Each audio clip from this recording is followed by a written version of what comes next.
పచ్చ కామెర్లు వచ్చాయి, ఇంతమంది 2 చనిపోవడం జరిగింది, మిగిలిన వాళ్ళు ఇంతమంది ఆ కామెర్ల బారిన పడడం జరిగిందని ఎప్పుడైతే మేము లైమ్ లైట్లోకి తీసుకొచ్చిన తర్వాత నెక్స్ట్ డే కలెక్టర్ గారు పిఓ గారు రావడం జరిగింది.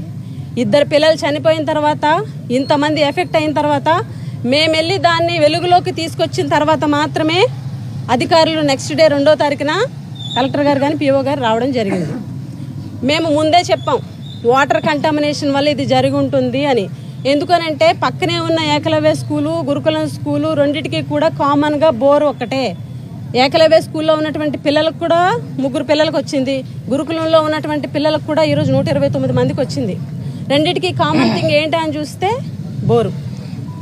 అయితే వాటర్ కంటామినేషన్ వల్ల జరిగిందని అయితే మేము ఆ రోజే చెప్పడం జరిగింది.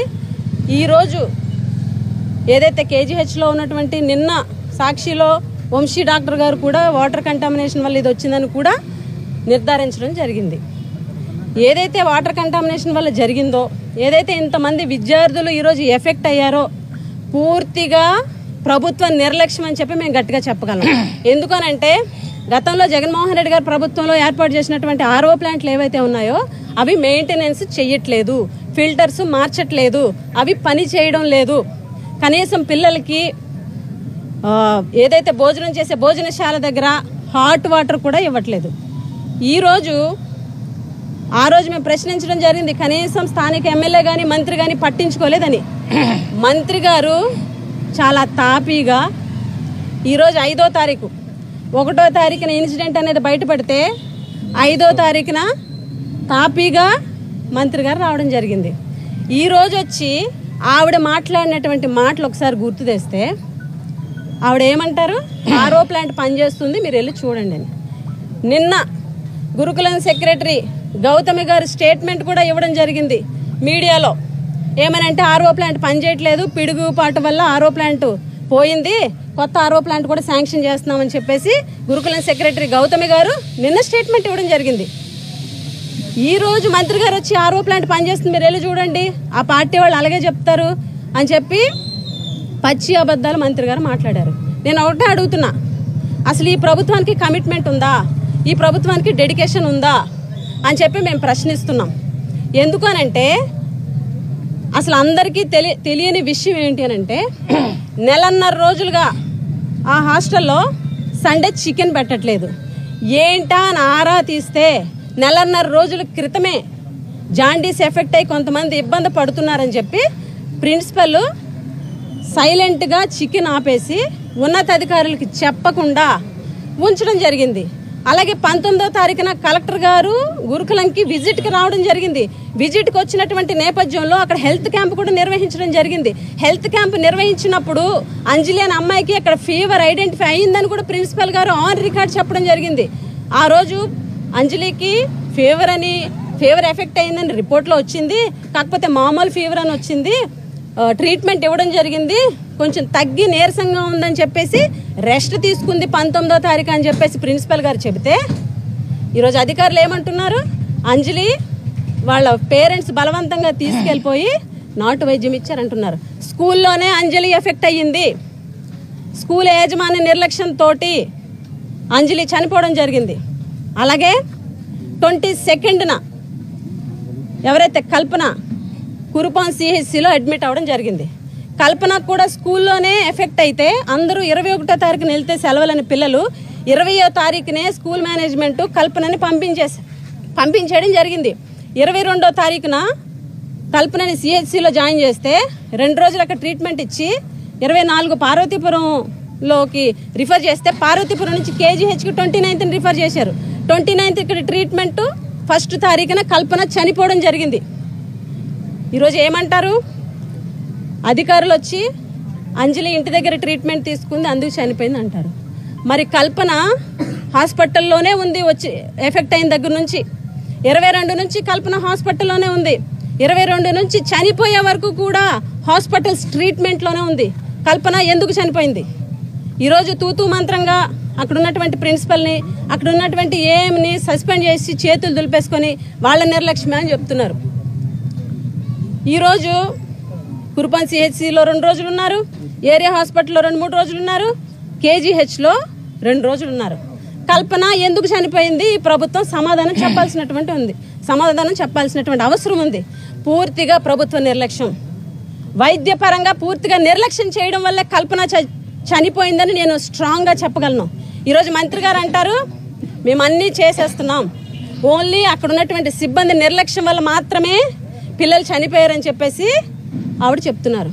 సిబ్బంది నిర్లక్ష్యం కాదు, ప్రభుత్వ నిర్లక్ష్యం అని చెప్పి నేను ఖచ్చితంగా చెప్పగలను. ఎందుకనంటే గత 1.5 yearగా మొత్తం 199 గురుకులాలు ఉన్నాయి ఆంధ్రప్రదేశ్ రాష్ట్రంలో.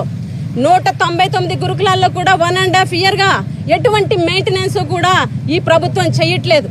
వాటర్ కానీ, అదేవిధంగా శానిటేషన్ కానీ, స్కూల్స్లోని డార్మెటరీలో ఉన్నటువంటి ఫ్యాన్స్, ఎనీ ఫెసిలిటీస్కి సంబంధించినటువంటి మెయింటెనెన్స్ 1.5 yearగా లేదు.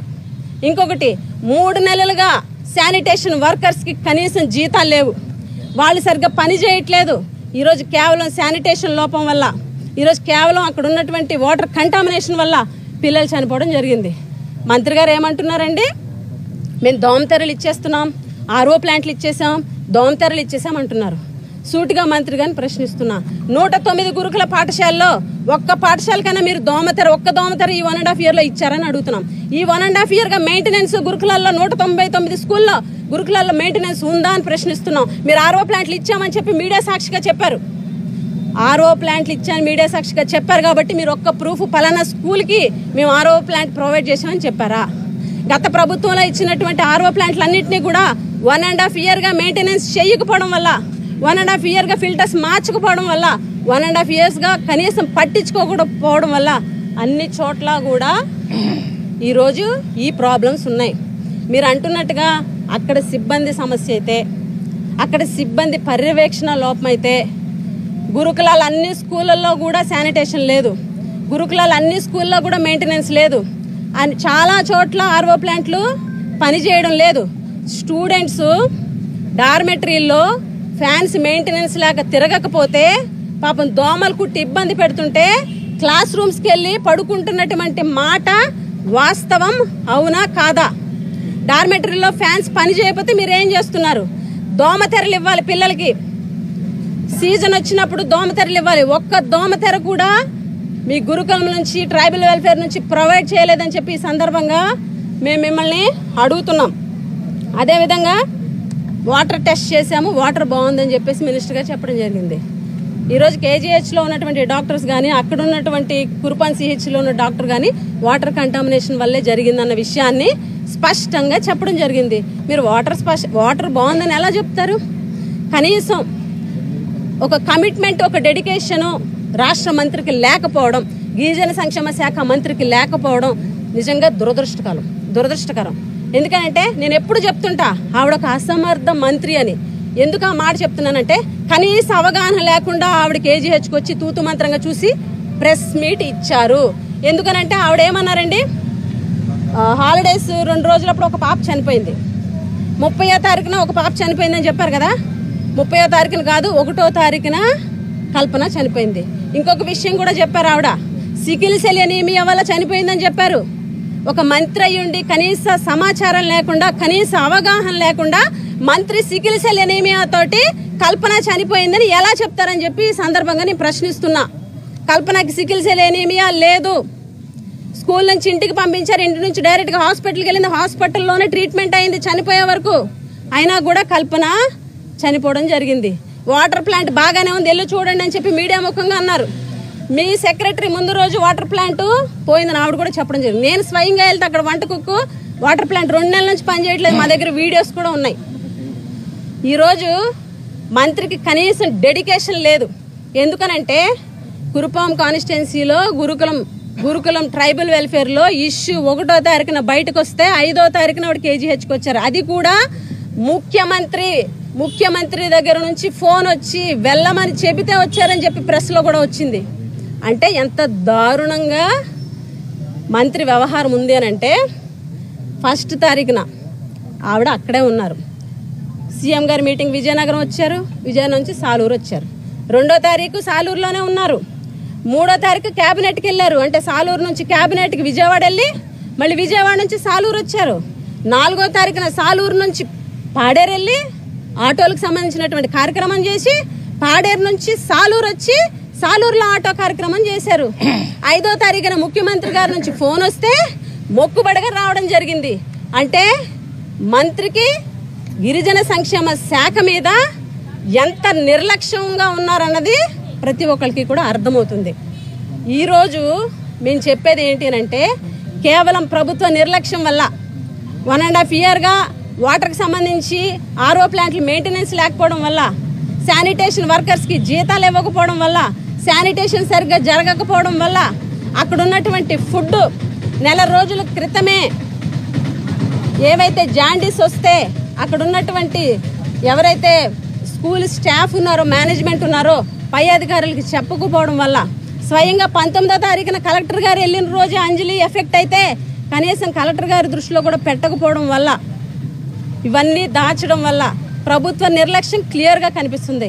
ఇప్పటికైనా ప్రభుత్వం మేలుకొని మెరుగైన వైద్యం చేయించి ఎవరైతే ప్రతి ఊళ్ళో ఉన్నారో వాళ్ళందరికీ కూడా స్క్రీనింగ్ చేసి, కొంతమంది అవగాహన లోపం వల్ల స్క్రీనింగ్కి రానటువంటి పరిస్థితి ఉంది, అలాంటి వాళ్ళని కూడా స్క్రీనింగ్ చేపించి మెరుగైన వైద్యం అందించాలని చెప్పేసి ఈ సందర్భంగా మేము ప్రభుత్వాన్ని డిమాండ్ చేస్తున్నాము. ఖచ్చితంగా ప్రభుత్వ వైఫల్యం వల్లే ఈరోజు 129 మంది గిరిజన విద్యార్థినులకు ఈరోజు జాండీస్ ఎఫెక్ట్ వచ్చి ఇబ్బంది పడుతున్నారు. 2 విద్యార్థులు చనిపోయారు. వైఎస్ఆర్ కాంగ్రెస్ పార్టీ తరఫున మేము డిమాండ్ చేస్తున్నాము, ఎవరైతే ప్రభుత్వ నిర్లక్ష్యం వల్ల చనిపోయినటువంటి విద్యార్థులకి 10 లక్షల రూపాయల ఎక్స్గ్రేషియా కూడా ఈ ప్రభుత్వం ఇవ్వాలని కూడా మేము డిమాండ్ చేస్తూ సెలవు తీసుకుంటున్నాం.